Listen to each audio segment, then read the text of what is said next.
ওম অখণ্ড সংহিতা বা শ্রী শ্রী স্বামী স্বরূপানন্দ পরমহংস দেবের উপদেশ বাণী সপ্তম খণ্ড।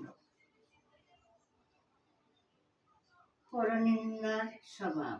শ্রী শ্রী ভগবান বললেন, সত্য আবিষ্কারের জন্য অপরিহার্য দোষ উদ্ঘাটনকে পরনিন্দা বলা চলে না, কিন্তু কোনো ব্যক্তিকে বা সমাজকে নিজ চক্ষে বা অপরের চক্ষে হেয় প্রতিপন্ন করবার উদ্দেশ্যে তার সম্পর্কে সত্য কথা বলাও পরনিন্দা।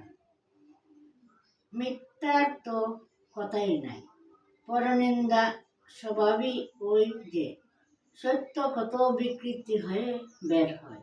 প্রশংসনীয় প্রচেষ্টাও যেন একটা অপ্রশংসনীয় আচ্ছাদন গায়ে দিয়ে নেয়।